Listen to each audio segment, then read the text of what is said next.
You're tuned into news across the galaxy where they talk all things LA Galaxy with the Nag Boys. Let's start nagging.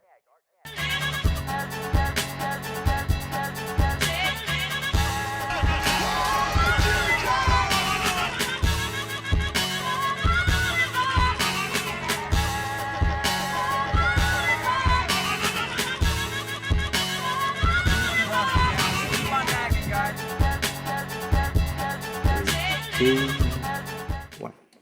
I am Optimus Prime. And I welcome you to News Across the Galaxy's midweek show, Halloween edition. Today we have special guests all the way from the frozen tundra. Wait, there's no tundra up there, there's just mountain cold, right? We are just talking about that. It's our good pal, Matt Pollard, straight from the Olympics. What's up, Matt? I'm good. How are you, Ed? Happy Halloween. Thank you. As you Ed, can see, I'm celebrating Halloween. What's that? What's your go-to Halloween candy? Candy corn. Okay, it's yours. Do you want mine? You can have it. Oh, Not I a am candy corn celebrating guy. Halloween and Cybertron, as you can see. Not a candy corn guy. All right, your weird Autobot taste buds must be calibrated different from human beings. Definitely. Let me take this off. Okay. Yeah. All right, man. All right, there we go. There we go. All right. Let's get back into it. There we go. Okay, back to normal. All right, we're okay. There we go. There, we're back to normal. Hey, Matt, thank you again so much for joining us again today.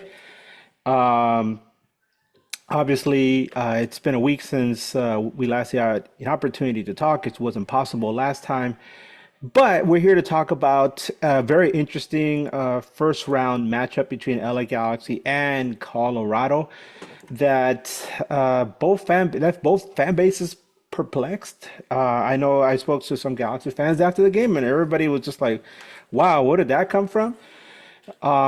But let's talk about Colorado real quick. For a lot of people that aren't up to speed, after a largely successful Leagues Cup run, Rapids seem to be on track to challenging for a top spot in the West.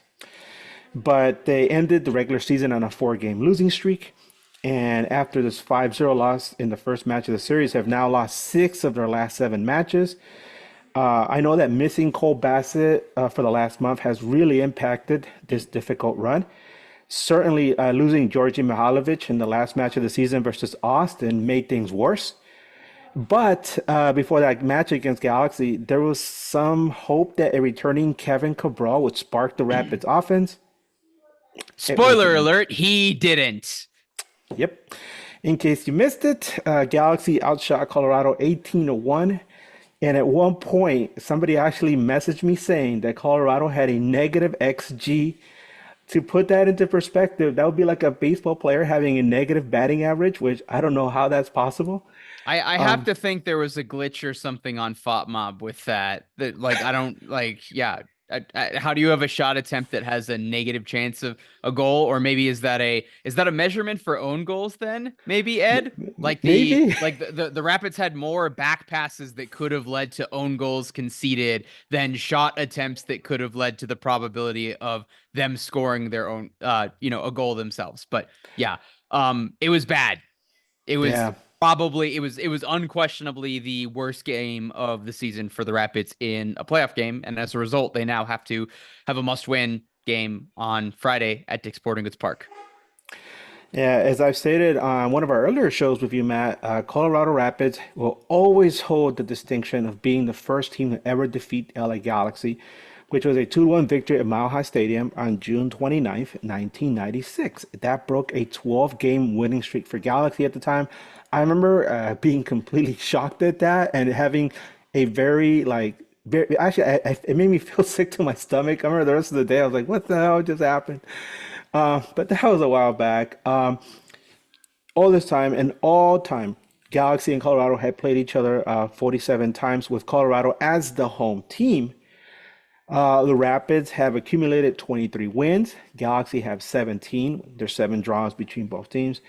But Over the past 8 years, Galaxy have only defeated the Rapids twice at DSG, once in 2017 and again earlier this month, which was on October 2nd, when Galaxy overturned a 1-0 deficit at the half to win 3-1.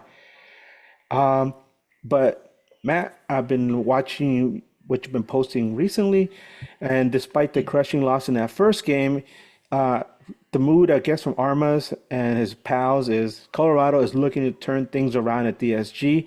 Can you tell me how will Armas and the Rapids achieve this?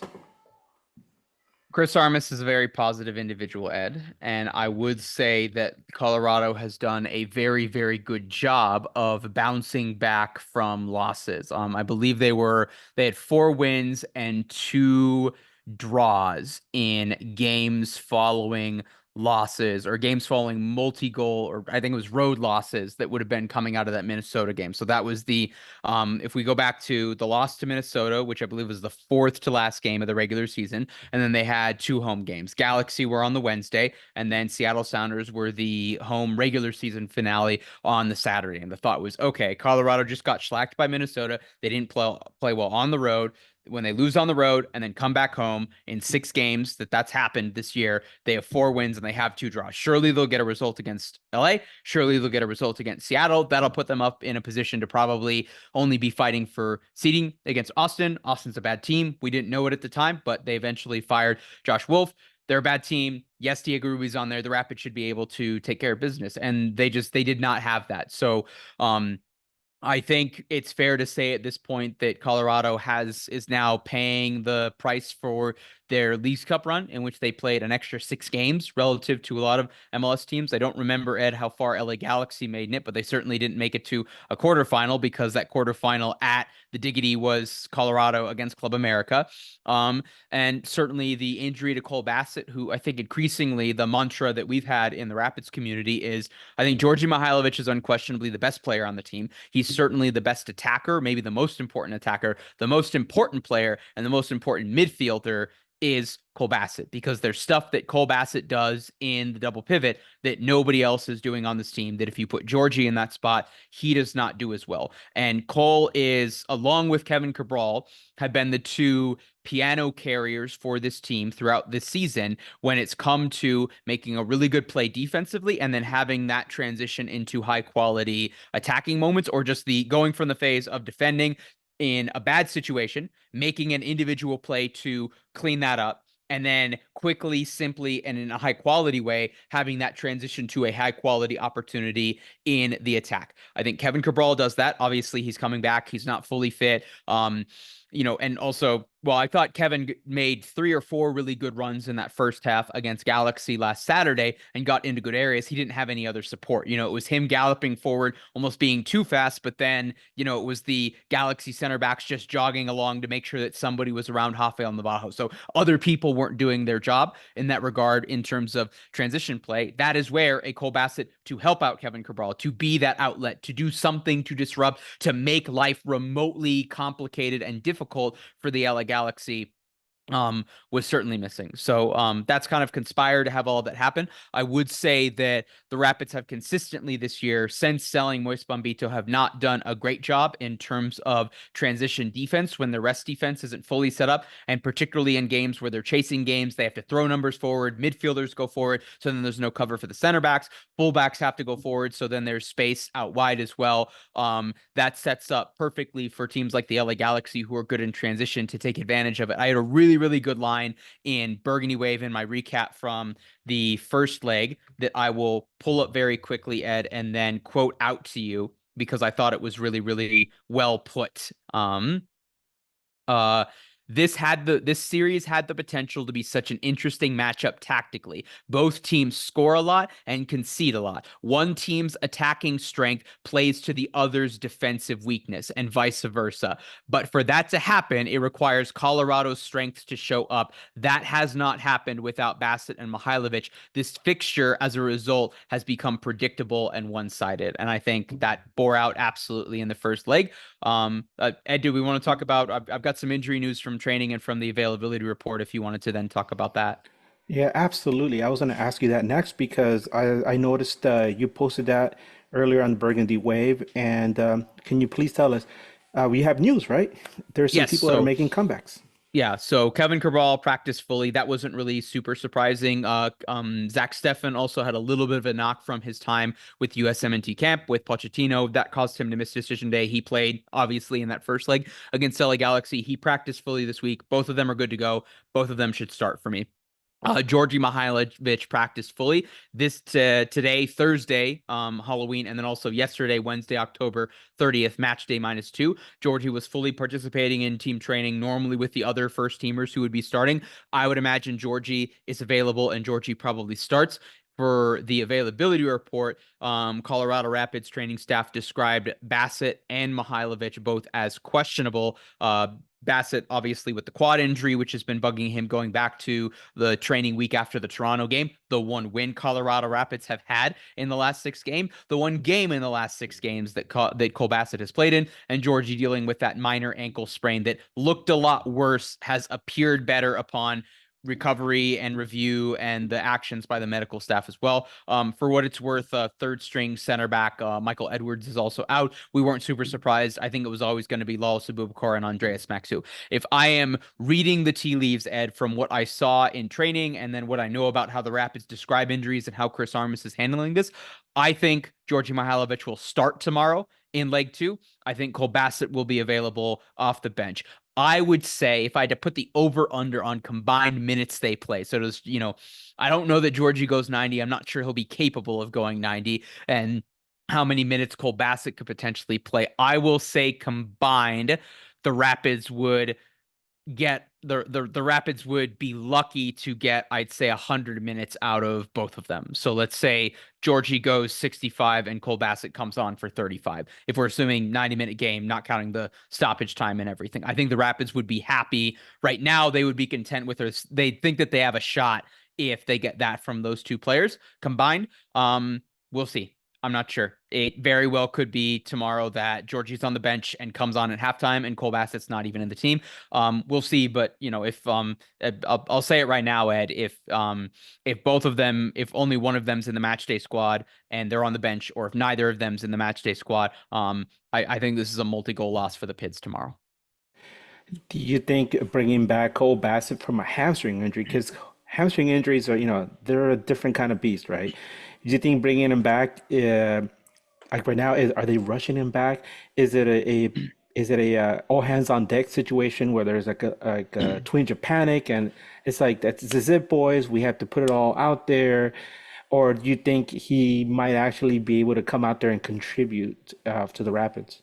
I think if he's put on with 30 minutes plus to go, that means the Rapids training staff thinks that he can put those 30 minutes and be a net positive relative to, a limping Cole Bassett right now. I don't think is better than what a Connor Ronan is for me, who scored that one goal against the LA Galaxy and was probably his best touch of the year, other than maybe 1 or 2 assists that he had to start up attacking play. But, to your point, like tomorrow's, like there is no, what are you saving him for? Unless there's a possibility that him going out then leads to like a major tear or another major injury, or he injures something else as a result of it, to where then he doesn't have a normal offseason to then be ready for next preseason and everything. Like it's do or die. If you're not, like, unless he physically can't go, Ed, what are you saving him for? Like, what other scenario would there be other than a must-win game, to that point? Like have him go until the wheels come off, or whatever if we're using a baseball analogy. Congratulations to the Los Angeles Dodgers, by the way. Aaron Boone was going to be playing Garrett Cole until physically the wheels came off. And guess what? 3 errors and a bloop hit to Rizzo, and, 5, I don't know what the soccer equivalent of 5 runs on 3 errors in 1 inning is for that, Ed. But, unless Cole Bassett's in a position to have that happen to him in a close game or a game that the Rapids are training or, trailing at this point, like, you have to run him, have him go until the wheels come off, because if you don't, and then, Chris Armas and the training staff will be kicking themselves if in a week's time Bassett would be ready to be available and their season's already over. So we talked about this during the game, but the 5-0 win, and you sounded kind of dour because I asked you what was the mood, and your response was pretty telling to me. But can you just because this is just between us, but can you share with people what you said to me then, and what is the current mood now, and has it livened up since news that maybe Mihalovic and Bassett will be available? Yeah, there was full Rapids PTSD in that situation. I think, the fan base has certainly become, I'd say in general, they're nihilistic. I think that's been earned based on what the club's done both historically and recently, certainly. But the big issue that you have in the modern day with the Rapids, Ed, is even in seasons in which they've overachieved, for the most part, they've been underwhelming in the playoffs. Not to give, Galaxy, not to bring back Galaxy PTSD, but like the Rapids were one Skel Shingashi goal of the year 40-yard bomb on Brian Rowe from going out on aggregate to the LA Galaxy. And if Tim Howard's not in that position to do what he does in penalties, that game could have ended very differently. In which case, at that point, Ed, we are talking about a club that has not advanced in an MLS Cup playoff round since 2010 when they won MLS Cup. And that's definitely the outlier for that. I want to go back to an interview that Jonathan Lewis would have had with Jeff Reuter after the 2021 regular season, which led to the Rapids getting the number 1 seed in the Western Conference, and they ended up hosting prime time on Thanksgiving Thursday against Portland Timbers in their opening playoff round. And Jonathan Lewis said in that interview that, yes, all the regular season success is good, but until we do it in the playoffs, like, no one's going to take us seriously. It's okay. Every 3 to 4 years, the Rapids are going to overachieve in the regular season. Everybody's going to take them seriously. And then they're going to play one game in the playoffs against a team that's better than them or has one world star when the Rapids don't have a world star, and that player is going to make the difference in the game. And the actual quote from Lewis was, nobody respects us. We have to do something in the playoffs in order to get that. I would say the Rapids earned respects in the MLS context with what they did in Leagues Cup. First team to win 4 straight games against Liga MX opposition. Columbus Crew can't say that. Toronto FC can't say that. Seattle Sounders, who've actually won Conca Champions, can't say that. So that's certainly a feather in their cap. And to do that while also topping that off with beating Philadelphia Union on the road in the 3rd place game and absolutely poop housing Club America and was effectively a Club America home game outside of the Azteca, I think certainly earned a lot of credibility. But, Ed, all of that 2021 season went up in smoke in 190 minutes against Portland Timbers when Portland got one chance and Laris Mabiala, puts it into the back of the net. And so for as good as this Rapid season has been, as much joy as they've had, as much as they've raised the floor, there's still a very good question about what this team's ceiling is. And if you lose your 2 best midfielders that you have and you go out in a whimper in 2 games on an aggregate score of 7-0, 8-0, 9-1 between the 2 games, everybody's going to say, okay, yeah, same old Rapids. I think Georgie and Cole have a factor in that game. I'm not going to sit here and, lie through my teeth and say that if Georgie and Cole were able to go 90 minutes in that first leg, that Galaxy don't win that game. But I mean, at this point, the Rapids need their legs back. And certainly there's a lot of Rapids fans who are excited just because getting a home playoff game is an achievement for this club, given where it was the last 2 years, certainly. But yeah, to your point, Ed, about it being a couple days and our Rapids fans feeling more optimistic about it, a poll that I put up on Burgundy Wave a couple of days ago, I will pull this up shortly. It's here somewhere. Colorado Rapids fans, what is your prediction for the rest of this series against LA? And the 3 options were Rapids win Friday, win leg 3, so advance. Rapids lose Friday, season over. Rapids win Friday, lose 3rd leg. And with 71.5% of the vote is Rapids lose Friday, season over. And it's only 15% that have the Rapids pulling off the 2 straight wins to win the series. So yeah, Rapids fans aren't optimistic. That could change minutely depending on the roster availability, as we've spoken about. Since we are sharing polls, I did run a poll right after that game, asking Galaxy fans. My question was, excuse me, after the 5-field thrashing of a woeful Colorado Rapids on Saturday night, do you think LA Galaxy will complete the sweep of Rapids this Friday at DSG in Commerce City, Colorado? And there was just 2 options: Galaxy sweeps or Colorado survives. 86.8% said Galaxy sweeps, and 13.2% said Colorado survives. This is from 53 total votes. So the numbers are almost the same. But this is where I have to mention, like I said, that the fact that Galaxy has a difficult time playing up there. They've only won twice there in the past 7 years.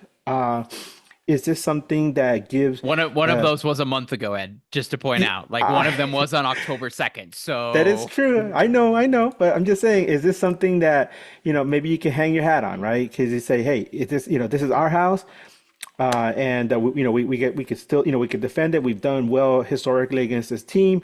We have some of our guys back, so you know, this is where I also bring up the fact that we're not dealing with an aggregate home and away series. This is, back to old school MLS, 2 out of 3.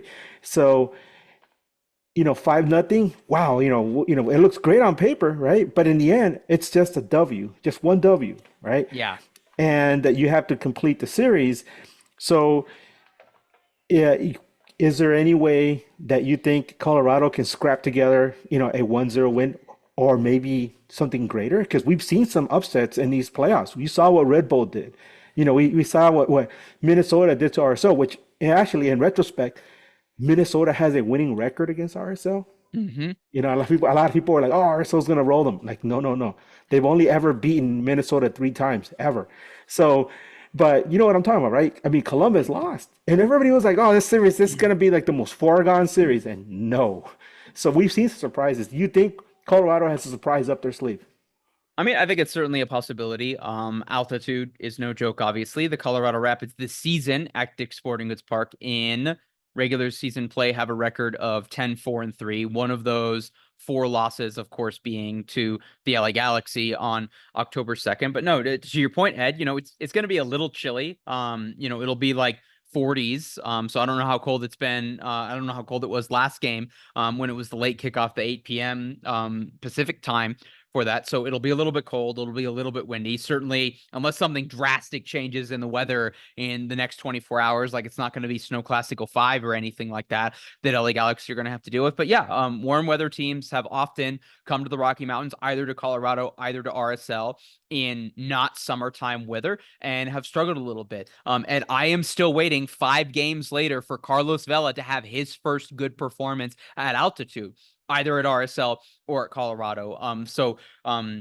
I think the Rapids can certainly bring that from an energy standpoint. I thought the pressing and the intent in the first 30 minutes of the game against LA Galaxy was great. Basically, everything was okay, or was the Rapids holding their own, or at the very least treading water, basically until the goal was scored. Because then as soon as that happened, Colorado had to come out of their shell a little bit. They had to possess the ball a little bit more. And as we talked about earlier from the quote from my article on Burgundy Wave, that plays into the LA Galaxy's hand on so many levels. So I don't have a good answer from a stylistic standpoint for what Chris Armas can do differently, because they're probably going to play the same way that they have in big home games all season long, where they're mostly going to try and possess the ball. I do think the Rapids, excuse me, will have more of the possession in this game, unless it's like if it's 4-0 or something at halftime, then maybe that changes the calculus there. And the Galaxy are going to be content to come in, sit back, and try to do their stuff in transition. And so it's playing into the Galaxy's strengths. The question is, can the Rapids muster up a better attack than one Connor Ronan shot from outside the box from .01 XG, according to FOTMob, in that game? Can Kevin Cabral do more stuff in transition? Can they force more set piece opportunities? Can they do something with those corners and those set piece opportunities? If Georgi Mihailovic is in and he's taking those free kicks, he's taking those corners, that could be a huge factor for the Rapids. And we've seen that that's something that's been a problem for Yoshida and for John McCarthy and that LA Galaxy defense. So I think certainly there's easy gains to be had there, that if the Rapids just show up and do what they've done all year, they will be way better than they were in the first leg against the LA Galaxy. Now, the problem is this is something that the Rapids have not been for the better part of a month now. So this is a trend. This isn't suddenly getting better. Again, I guess to go back to the baseball analogy, Yoshida's going to have a howler, and that's the first pitch fastball down the middle for Aaron Judge, for Georgi Mihailovic or Rafael Navajo to smash home. So I think it's certainly a possibility, but I mean, Ed, if you're asking, am I confident? No. Ask me if Bassett's starting, if I get a text from a Rapid source tomorrow saying that Bassett's 90 minutes fit and Georgi Mihailovic is 90 minutes fit, then maybe I would reevaluate in that situation. But no, there's a lot of pessimism, and I think certainly the energy and the intent will be there. in ways that it dripped off for the Rapids. I think if nothing else, Ed, and I said this on Holding the High Line on Wednesday, with where the Rapids are seating wise, this is probably their last home game at Dick's Sporting Goods Park. They're going to need Vancouver's going to have to find a way past LAFC, or if they were to get to MLS Cup, it would need to be like Atlanta, just because because the Rapids are the 7th seed. This is probably the last home game of the year at Dick's Sporting Goods Park. And so if nothing else, combined with the fact that it's a must-win game, and if they lose, they're out, I think the crowd's certainly going to be in it. And I think if nothing else, the players will do right by the fans by fighting it out and doing everything that they can. Whether or not that turns into a win, we'll see. I'm hoping even if they end up losing, that it's a somewhat competitive game, because watching 5-0 isn't fun unless you're the team that's winning 5-0. And I really I saw that the stadium in 2021 and in 2016 against the Sounders just turn into a wake. And that would just be a really bitter way for a wonderful year and a wonderful season to end for me. Yeah, definitely. The thing about the 5-0 victory that kind of irks me is a lot of the pundits out here, a lot of the podcast journalists, they all said pretty much the same thing. They said, this was a defensive masterclass for LA Galaxy. This was one of the few 90-minute whistle to whistle like best performances for this club, because throughout the season, LA Galaxy have largely been better in the second half and have not put together a complete game. A lot of people saw this is probably like the best complete game they played all season. I thought that they had one of those against NYCFC in the middle of the season, but those of us in the know, we're like, this is a Colorado team that's hurting. They're not at full strength, and the thing that I'm thinking about is, yeah, this is great for optics, right? A 5-0 win, you have all your stars scoring, but if Galaxy does advance into the next round against either RSL or Minnesota, does this do any favors for LA Galaxy as far as when they run into a team that's scrappier, that's healthier, that will put up a fight, and might be tactically stronger? And this is where I'm wondering, is this gonna be good for LA Galaxy? Yeah, it looks good on paper, but you run into somebody who's gonna punch you in the nose. All of a sudden, that 5-0 win over Colorado, isn't gonna mean much, because the Galaxy has had some issues on defense. You mentioned, yeah, Yoshida, messes up in the back line. We've seen him, as much as we respect him, as much as we love Maya Yoshida, he's made some mistakes. His defense has made some mental mistakes in the past. Carlos Emiro Garces, who took over the role at center back from Jalen Neal. We love Jalen Neal. His mom is a prominent figure within the social media community here in LA. We love her very much, and we love Jalen Neal, but it just feels like he's just not ready for this at the moment. I mean, this guy has a bright future ahead of him. So here comes Carlos Garces, who played in Colombia, and this kid is fast. He's quick. He's not afraid to mix it up. He's very physical, tough kid. Took the starting position and gives Galaxy a little bit more depth right there, but he picked up a knock in this last match. I don't know if you were privy to that. He picked up a knock. He said so as much, during a press conference, and you wonder, if going to a cold weather situation where he's not accustomed to, if this is going to affect him. Now, normally at this time of the year, like mid to early to mid October, it starts to cool down in LA, but we had some pretty crazy heat waves. It wasn't until like the last 2-3 days that it actually cooled down. We're having normal fall weather. So this whole time the team has been training in warm weather, and now they're going to have to go up and deal with some of that mountain cold, right? I mean, not horrible, right? But it's different. It hits you a little bit different. And I'm wondering if, maybe those players that have like a lingering issue or a little knock that you don't know about, that's not written down somewhere, if that's gonna affect them. But yeah, those are things that are on my mind, and so I think these might actually be factors once the match takes place. These are things that you don't see on like on a stat sheet, or that you don't hear about in a press conference. These are things that are only whispered about in hushed tones, in a dressing room between player and trainer. But real quick, let's switch over to the ref, because I mentioned I put this out earlier today. That's Thursday. That the pro referee assignments have been revealed for the match. Referee will be Victor Rivas. Victor Rivas has done 98 MLS regular season matches and 3 MLS Cup playoff matches. Uh, he's never done playoff match with either Galaxy or Rapids, but in the 11 total regular season matches done with LA Galaxy, Galaxy has a record of 5 wins, 3 draws, 3 losses. Galaxy have never won on the road with Rivas in charge. They have a record of no wins, 1 draw, 2 losses. As far as the Rapids are concerned, they've had only 3 matches with Rivas, 1 win, no draws, 2 losses, including a record of 1 win, no draws, and 1 loss at home.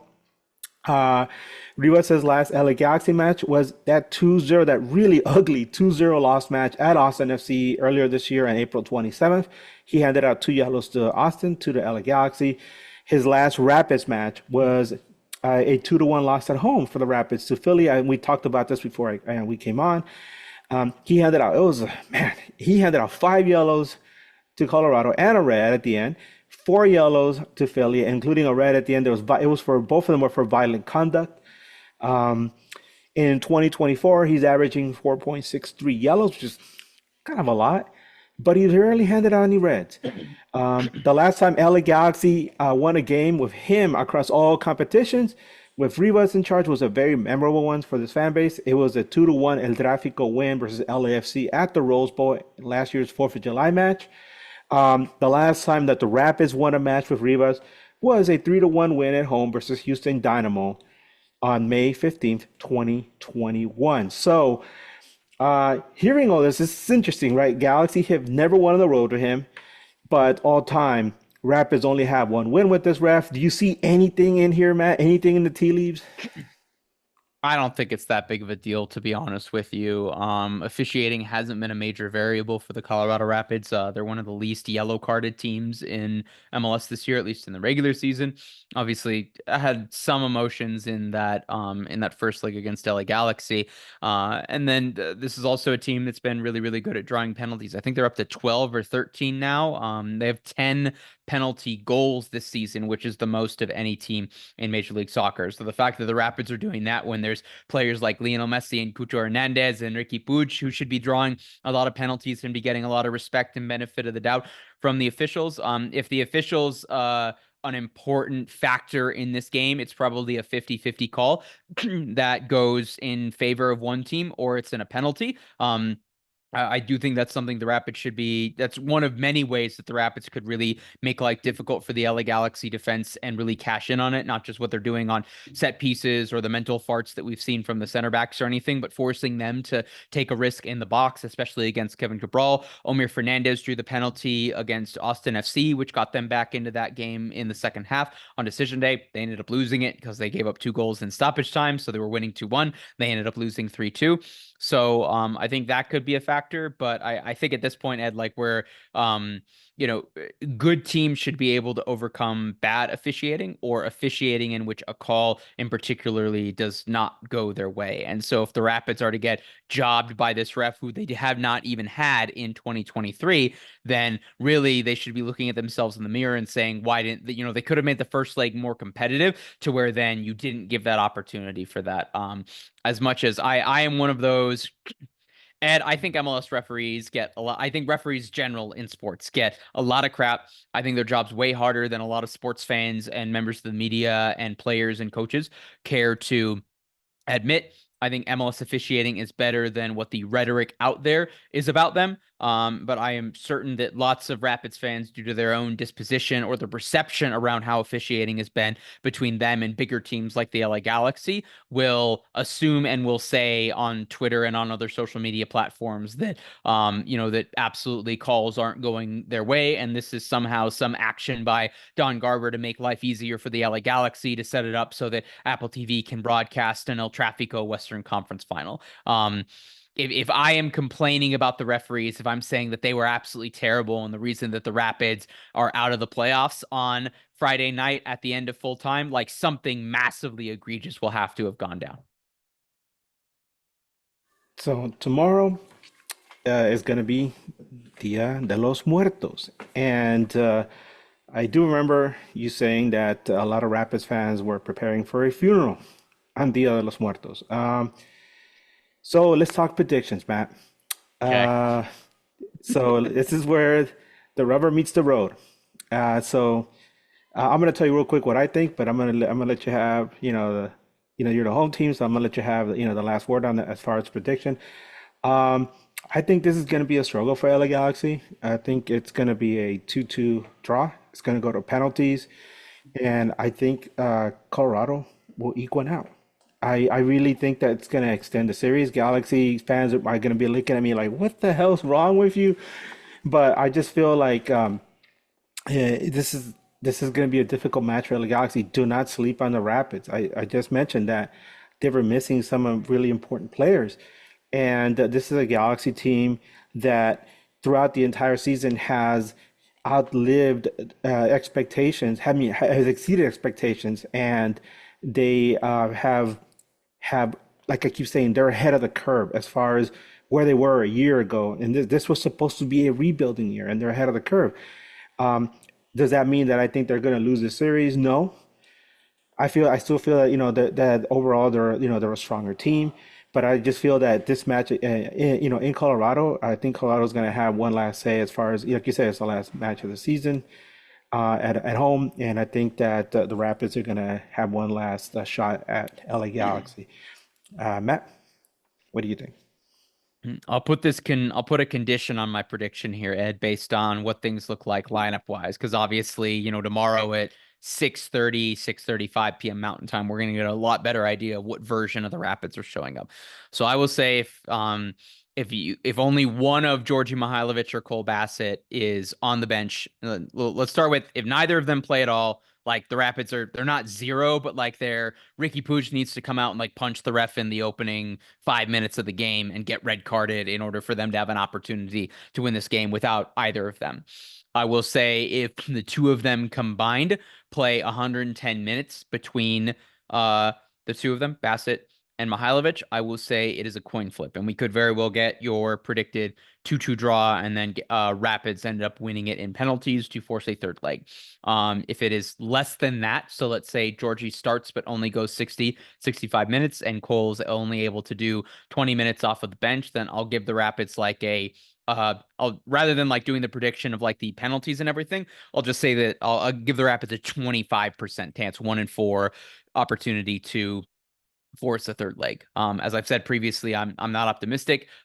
We'll see what version of Georgi Mihailovic comes back and is able to play as well. And I'm less optimistic about Cole Bassett's availability.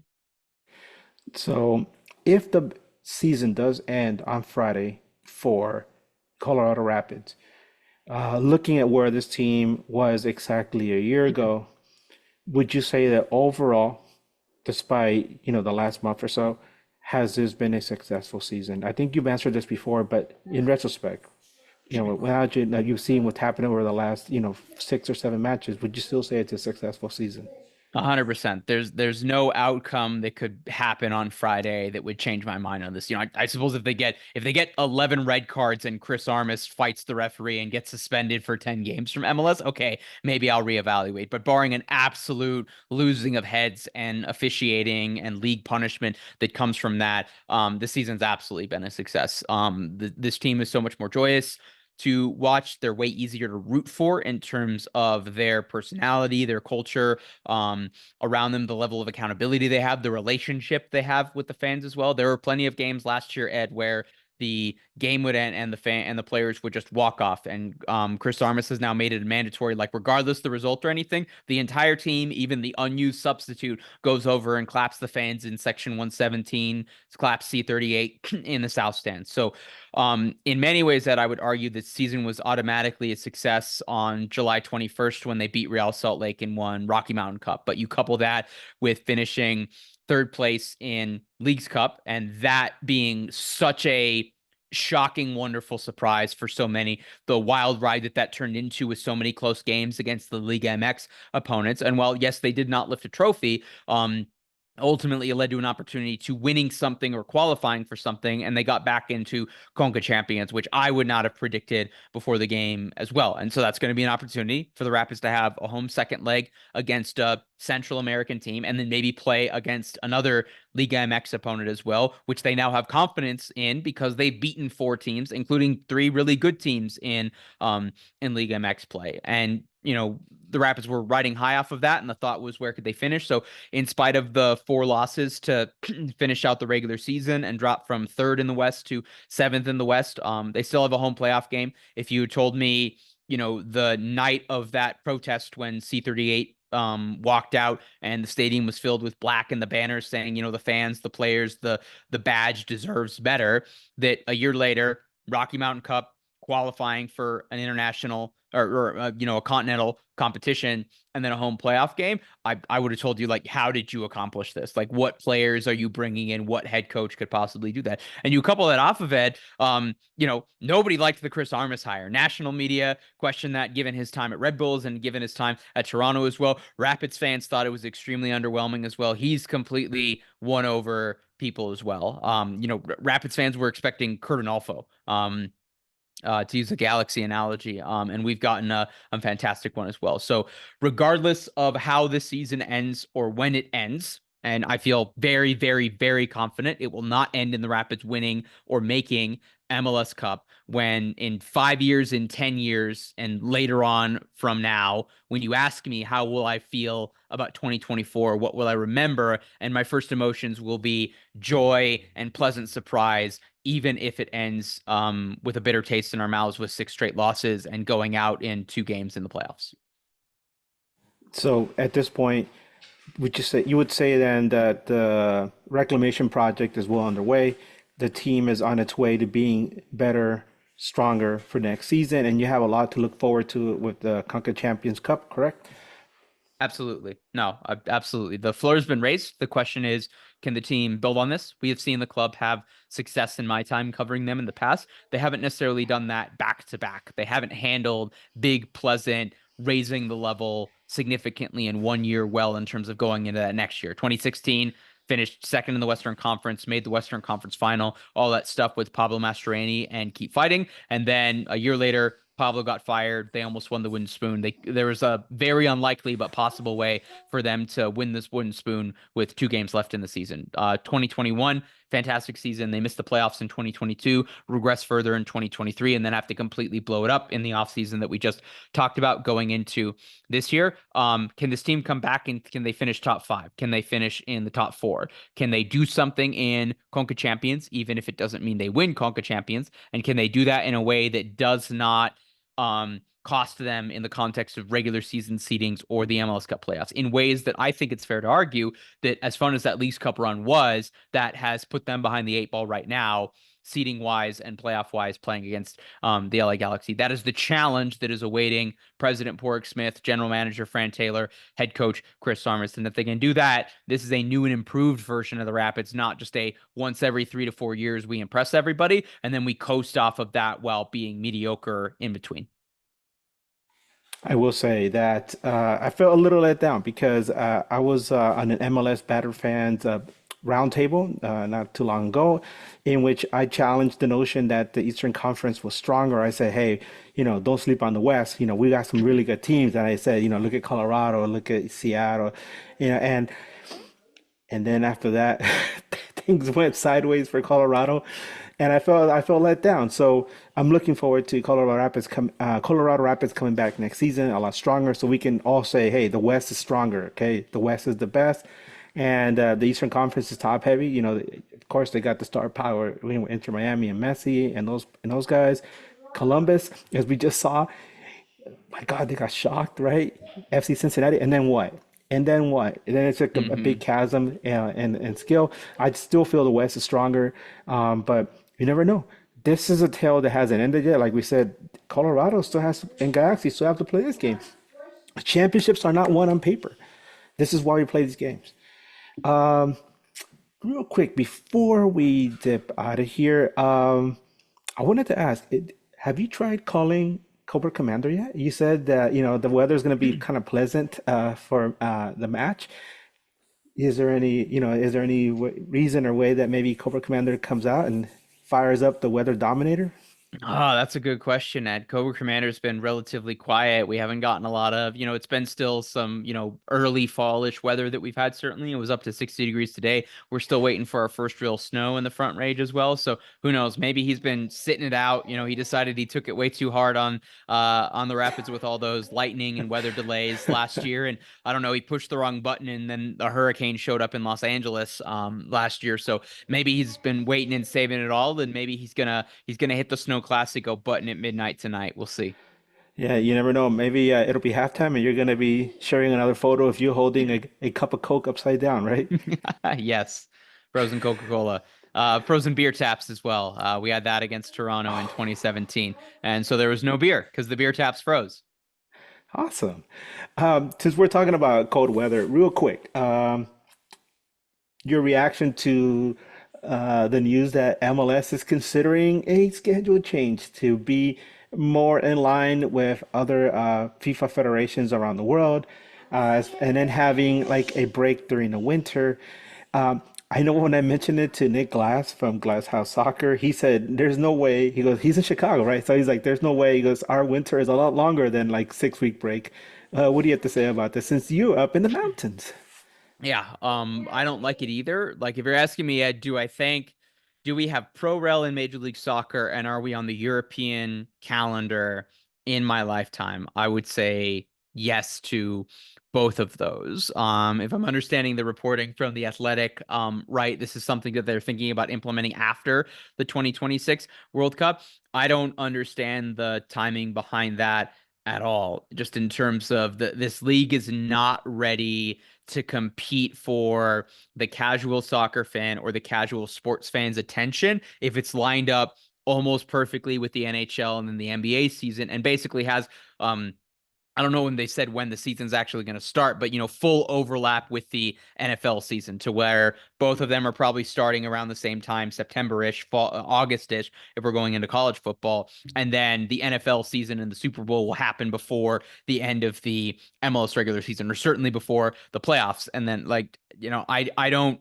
the league's not ready for that, especially with the streaming situation on Apple TV. And I think MLS has benefited a lot from the sports fan who then has nothing to do in the summer other than baseball versus Major League Soccer. And so, to your point, Ed, I agree there's a difficult weather situation to deal with because you have all of the humid parts of the country that have to deal with lightning and thunderstorms, and that can delay games into several hours. That can cause games to be postponed, and moving those, given the Leafs Cup schedule and given all of the Wednesday games, is its own complexity. I would argue you could get rid of Leagues Cup and then move a lot of those Wednesday games to the open Saturdays, but that's just my opinion.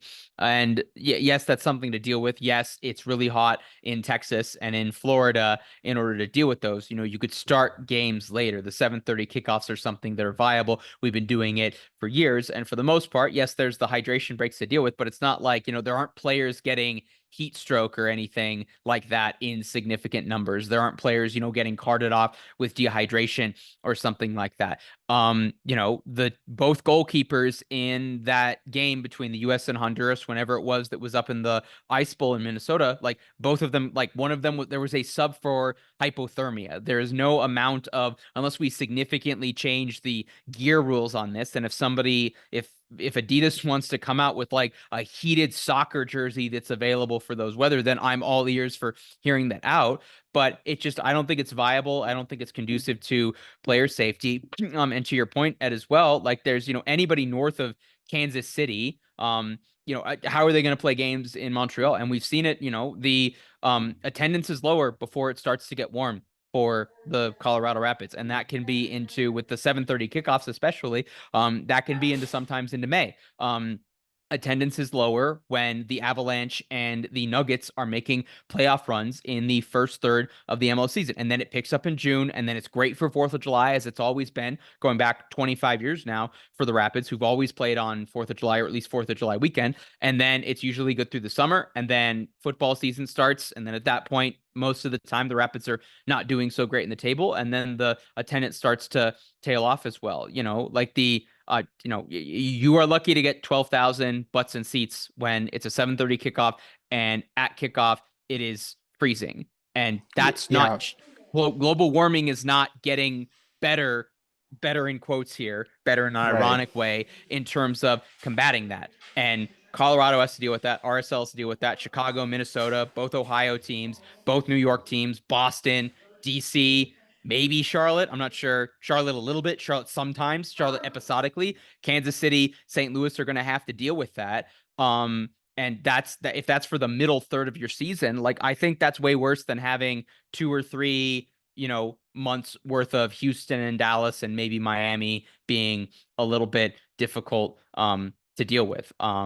And so for those reasons, I'm against it. If you want to say that we're having that and then we've got like a flexed in situation where you could have a 3 p.m. kickoff, I'm open to that. I need more information on how they're handling it. I do not think it's a good idea for MLS to have their playoffs virtually aligned with Stanley Cup and with the NBA playoffs. No, you're absolutely correct, and it's something that I've discussed with other podcasters regarding this because a lot of people will point to the NFL. Well, how do they do it, right? They're a winter team. Well, these guys go out there for like what, 15, 30 seconds, and then they go back, sit down on these nice warm chairs. I mean, it's warm, benches. They get coats, and then they sit there. They're nice and warm, and they wear mittens and everything. And then they go back out and they come back in. Soccer, footy, you're out there for 90 minutes, up to 90 minutes, maybe 120 minutes if it goes into added time, and you're running around. You're exposed to the elements. Real quick, bringing back up that match between the U.S. and Honduras up in Minnesota. Players from both teams, U.S. players complained about it. They said they were miserable at that match. So, yeah, it's not good. And then of course, you're competing against the NHL and the NBA. Where, if you had your choice between going to see the Rapids, right? Let's use that as an example, right? Out there in Commerce City, where it's like maybe hovering in the 30s, right? Or you could go to a nice controlled environment at the Pepsi Center. Is that what it's called these days? I forget. It's now Ball Arena. Ball Arena, right? And you're there watching the Abs or the Nuggets. What are you going to choose? Yeah. Unless you're No. an MLS sicko, right? Yeah, and I think the Euro snobs were never going to make happy at this point, Ed. Like I've been convinced of this, but the discourse that I've seen, from like the MLS moves fraud guy and the other people as well, like it's clearly like there's just some people who are hating on MLS, and until MLS is spending Premier League money on transfer fees and it has a European schedule and gets rid of Leagues Cup and has Pro Rel, there's a bunch of people who aren't gonna. So we're not gonna get them. Like until Don Garber comes out and says we're doing MLS 1 and MLS 2 and doing Pro Rel, you're not going to get them. We need to focus more on the general sports fan who comes to 1 or 2 Galaxy games, 1 or 2 Rapids games a year. Can we get that person to come to 5 games a year? Can we get that person to watch 10 games a year on Apple TV, as opposed to maybe only watching 3 or 4? Let's say 10 games total. They watch 6 or 7, they go to 3 or 4. Can we get them to like increase those numbers by can we get them to double both of those numbers? And I think having to then compete with the NBA, the NHL, and for the first 30-year season. So the first 30-year season, you're competing directly college football on Saturdays, NFL's on Sundays. I don't know how you do that. I don't know how you do that given how many MLS teams are still playing in an NFL stadium. That's not like football lines and a torn up field at Charlotte, or football lines in Atlanta, football lines in Seattle, 2 of your bigger markets and everything. That's not a good look for TV. That's not a good look for an in-person experience as well. That's problematic. And then the middle 30-year season, you're dealing with cold weather, whereas I mentioned all those other markets, almost half of the league, at least a third of the league, it's just going to be it's going to be miserably unbearable. And is it going to be fun? Okay, spring's going to happen. It's going to warm up. Football season's going to end. You're going to start to have that little focus as well. But, as you said, any market where there's an NHL or an NBA team that has a lot of juice, they're going to get the main focus. And so as much as I want to see the Rapids get back to MLS Cup, to have that correspond where MLS Cup is like on the same day as a Nuggets playoff game, I think we know what people other than the MLS sickos are going to choose. Yeah, another thing I was going to point out is that I'm sorry. I think I was going to point out is that other European nations, other nations, footballing nations around the world don't have these many options with their professional sports either. Mm-hmm. And one of the things I've also been noticing, I've been complaining about is that I haven't been to a Dodger game in 2 years because it's so expensive to go to a game there. It's actually unaffordable for your casual fan unless you get like a massive deal on some, shady ticket, pricing company, whatever. But I still feel that the biggest thing MLS has going for now is remaining a summer league where you have children that are not in school, right? Kids, Hmm. teenagers that are not in school, and they have the option to either go to a very expensive Major League Baseball game, or they can go catch a match, whether it's at Dick's or it's at the Dig, and the tickets are not that expensive compared to baseball, and do you have a good time? Yeah, it's a different environment, right?